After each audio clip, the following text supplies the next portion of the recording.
ኪራ ጭራሽ መጠጣቱ እንዳለ ሆኖ አሁንማ ከቤት ወጥቶ ማደር ጀመረ። አይገርምም? ይህ ሁሉ የጽናት ነው። እናም ጽናት ደግሞ በጣም አብዝተሸዋል። እውነቱን ተናግረሽ ለኪራም ሆነ ለኪራም አባት የሚመጣውን ብትቀበይ ጥሩ ነው ብዬ አስባለሁ። ምክንያቱም እውነት ያው እውነት ናት። ስለዚህ አንድ ሰው እውነቱን ደብቆ እስከ መቼ ይሰቃያል? ጽናት እውነቱን ተናግራ የተሻለውን ወይም ደግሞ የመጣውን መራራ ነገር መቅመስ ጥሩ ነው ብዬ አስባለሁ። ቢያንስ ተስፋ የሚያስቆርጥ ነገር ከሷም ከሱም ይፈጠራል። ሀሴትና እንግዲህ የድሮ ፍቅረኛዋ የዩኒቨርሲቲ ፍቅረኛዋ የቪዲዮ በሚዲያ የለቀቀባትን ከነ ኪራ ቤት አገኘችው። ሀሴት ማመን አቃታት። እንቅ አርጋም ያዘችው። አይገርምም? እንግዲህ ሀሴት ጽናት ደግሞ ኪራ እንዳታስቀይሚው አለቻት። እሷና መራዊት እያወሩ ነበረ። ስሜን ስትጠሩ ሰማሁ ብላ መጣች። ሀሴት እንደዛ ሲሏትም አይ እዛ ደረጃ የሚያቀያይም ድረስ የሚያደርሰን ነገር አይኖርም አለች። እናም እንደኔ ጽናት አሁንም ሀሳቧን ቀይራ ፍቅሯን አሳልፋ ላለመስጠት ብትቀጥል ጥሩ ነው ብዬ አስባለሁ። የኪራም ስሜት በጣም እየተጎዳና ሌላ ሰዎችን አምኖ መቀበል እንዳቅተው እያደረገች ነው። ሲቀጥል ደግሞ እሱ አሁን በጣም ተስፋ ቆርጧል። ሌላ ሴት ጋር አለመሄዱን በምን እርግጠኛ ናት? ሰላም ውድና የተከበራችሁ የቻናል ቤተሰቦች እንዴት ናችሁ? ላይ ሰላም ናችሁ ወይ? ሰላማችሁ ይብዛልኝ። ለዚህ ቻናል አዲስ የሆናችሁ ሰብስክራይብ ያደርጋችሁ ቪዲዮውን እስከ መጨረሻው ተከታተሉ። ዛሬ እንግዲህ ጽናት ከባለፈው የቀጠለ ይዘን መጥተናል ማለት ነው። እንደኔ አሁን ላይ ጽናት በጣም እያናደደች ነው ማለት ነው። ምክንያቱም አንድ ሰው የህይወት ምዕራፍ እስከ ጀመረ ድረስ በአንድ ነገር የህይወቱን ምዕራፍ መዝጋት የለበትም።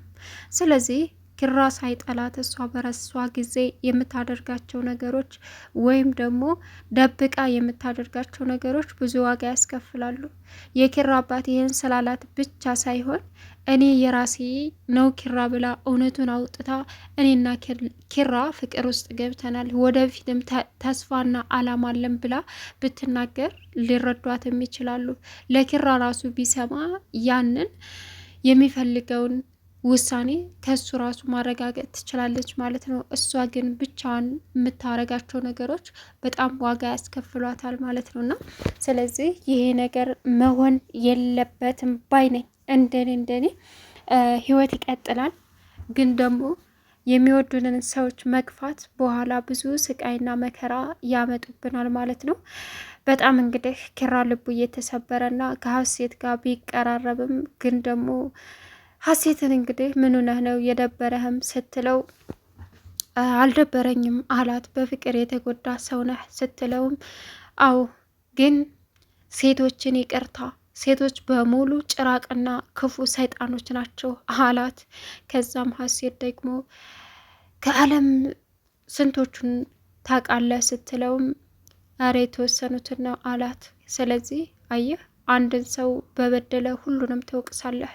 ስለዚህ እያለች እንግዲህ መከረችው ማለት ነው። እናም ኪራ አሁን ተስፋ በመቁረጥ ላይ እና ተጽናት ያለውን ጥላቻ እንዲፈጥርበት አድርጋለች። እንግዲህ ምንም ማድረግ አይቻልም። ናሆሚና መሩ እንግዲህ ፍቅር ላይ ናቸው። መሩም እሺ ብላ አልተቀበለችውም። እሷም ትወደዋለች፣ እሱም ይወዳታል። ግን ደግሞ ናሆሚን እንደምናውቀው በጣም ኃይለኛና ከሴቶች ያያቸው ሴቶች ጋር መሮጥ ነበር ስራው። አሁን ግን መሩ ጋር ከቀረበ ወዲህ በእሱ አቆርቧል ማለት ይቻላል። ያ እንደዛ የሚሆነው ናሆሚ አይደለም። አሁን ደግሞ ሄኖክ መጥቷል። ጽናትን ለሲማሲል ዘወር በል ብላ ጨዎችበት። አሁን ጥናት አይኔ ገብታለች እያለ ነው። እኔ እንደኔ ጽናት ሀሴትን እና እንግዲህ አዲሱ ልጅ ታርቀው ቢቀጥሉ ጽናት የኪራ ብትሆን ብዬ አስባለሁ። እናም ግን ደግሞ ሀሴት የዋዛ አይደለችም፣ ጀግና ሴት ናት። ስብዕናዋም እንደዛው አባቷ ትሞታለች። እንግዲህ ኪራ መሩ ደግሞ ምን ሆነ ነው? ምንድነው የደበረ? ለምንድን ነው እንደዚህ የሆንከው ስትለውም ምንም ያልሆነው ነገር አለ አላት። መሩ እንደ ሰሞኑን እኮ በቃ ምንም ደስታ እየታየብህ አይደለም ስትለው ምን የሚያስደስት ነገር አለ? እስኪ አንድ ምክንያት እኔን የሚያስደስት ወይም ፈገግ የሚያደርግ ነገር ንገሪኝ አላት። ምን ሆነ ነው ኪራዬ? አውቃለሁ ብትለውም ካወቅሽ አትጠይቂኝ። በቃ እኔ ለሳምንት አንድ ሰከንድ ተደስቼ ለሳምንት የምቆዝም ሰው ነኝ እና በጣም በጣም ከምልሽ በላይ መሩ ይህ ቤት አስጠልቶኛል አላት። ከዛም ኪራዬ ተረጋጋ አለችው። ምንም ያረጋጋ ነገር የለም፣ በቃ አስጠልቶኛል፣ እንዳውም እውጭ ኑር እያለኝ ነው አላት። መሩም እንደምንም ብላ አረጋጋችው። ከዛም ጽናት ደግሞ ኪራ ክላስ ሄዳ የኔ ጌታ ምን አባት ላድርግህ እያለች አልጋው ላይ ቁጭ ብላ ኪራ እንዳጋጣሚ ገባ። ከዛም ደነገጠችና የሌለባትን አልጋውን እንደማንጠፍ አለች። ከዛም ጽናት አላት። አቤት ምን ልታዘዝ? አልጋ እያነጠፍኩ ነው አለችው። እንዴ የተነጠፈ አልጋ ነው እንደምታነጥፊው አላት። ከዛም እና እኔ አይደል ያነጠፍኩት አለችው። ከዛም ጽናቴ እባክሽን ተረጋጊ፣ አውቃለሁ እኔም ፈልገሽ ነው የመጣሽው፣ የተፈጠረውን ነገር ንገሪኝ አላት። ምንም የተፈጠረ ነገር የለም ክሮቤል አለችው። እባክሽ ልለምንሽ ተረጋጊና ሲላትም እኔ ላንተ ያለኝ ስሜት የለም አላፈቅርም አለችው። ምን አይተሽ አፈቀርሽኝ? ምን አይተሽ ራቅሽኝ አላት። ምንም አይቼ ምንም ፈልጌ አይደለም የቀረብኩህም የራቅኩህም አለችው። ከዛም ጥላው ወጣች። ከዛ ክችን ሄዶ አዲሱ ልጅ የሀሴት ፍቅረኛ እንደሚመጣ ነገራት። ከዛም ምግብ እንድትሰራ ጠራት። እሺ ብላ ሄደች። ከዛም ሀሴት ጋር እያወሩ ነበረ ኪራና ሀሴት። ከዛም ጽናት ደግሞ ምግቡን ሰርታ ጨርሳ እያለ ኪራ ሄደና ጽናት አላት። አቤት አለችው። ምን ልታዘዝ? ምን ላድርግ አለችው። እንግዳ ይመጣል ስሪ አላት። እሺ አለችው። ከዛ እሱም እሺ አለ። ከዛ በስተመጨረሻ ሰርታ ስትጨርስ ይኸውልሽ ምግቡን ሰራሽው እንዴ? አልመጣም ብሏል፣ ለነገ ብሎኛል አላት። እንዴ እኔ እኮ ሰርቼ ጨርሻለሁ ታዲያ ሁሉንም ነገር አለችው። እሺ በቃ ተይው አላት። እሺ ኪራዬ አለች። ኪራ አላት። እናም የሆንሽውን ነገር ንገሪኝ እባክሽን ሲላትም በቃ ተወኝ አለችው። ከዛ ጥሎ ሄደ። ኪራ አሁን በጣም የሚያሳዝን ሰው ሆኗል። እናም መሩ እንግዲህ ሳሎን ቁጭ ብላለች። ሀሴትና ኪራ ደግሞ ያው እየተወያዩ ነው የውስጣቸውን። እንግዳው ልጅ የተባለው ዘው ብሎ መጣ። ከዛም ቆጭ አሉ። እንዴ ያለች ክስ ነው እንደምትኖሩት? ቤት እኮ ያስፈራል አለ። ከዛም አራሉ ያው ውይይት ላይ ናቸው መሰለኝ አለ። እንደዛ ነው፣ እስኪ ቆይ ቼክ ላርጋቸው ብሎ ናሆሜ ሄደ። ከዛም ሀሴት ብቅ አለች። ሀሴት ብቅ ስትል ደነገጠ። የድሮ ፍቅረኛዋ እንግዲህ ቪዲዮ አውጥቶ በሚዲያ ያስተላለፈባት ልጅ ነው። ከዛ በትኩረት ታያዩ፣ ተገራረሙ። ናኦሚና ኪራ ምንድን ነው ሰላም አይደላችሁም እንዴ አለ። ከዛ ሀሴት ግን የገባት ናት ላለማስነቃት ሰላም ብላ ቁጭ አለች። ሰላም አትባባሉም አለ ኪራ። ከዛ ሰላም ብላ እጇን ዘረጋች። ሀሴት እባላለሁ አለችው። እሱ ግን በጣም ፈዞ ቀረ። ከዛ ናኦሚና ኪራ በአይን ተጠቋቆሙና ምንድን ነው አለ ናሆሜ። ኪራ ደግሞ አላውቅም አለ። ከዛ ከትንሽ ቆይታ በኋላ እክላሷ ሂዳ ቁጭ አለች። ኪራ ሂዶ ምን ሆነሽ ነው ሀሴት ምንድን ነው አላት። ምንም። ከዛም እና እያወራሽ እኮ ነው ብቻሽን ደረጃውን ስወጣ አላት። አዎ የሆነ ድርሰት የቃላት ድርሰት እየተለማመርኩ ነበር አለችው። ከዛ እሱም ኧረ እባክሽ እንደዛ ነው አላት። አዎ አለች።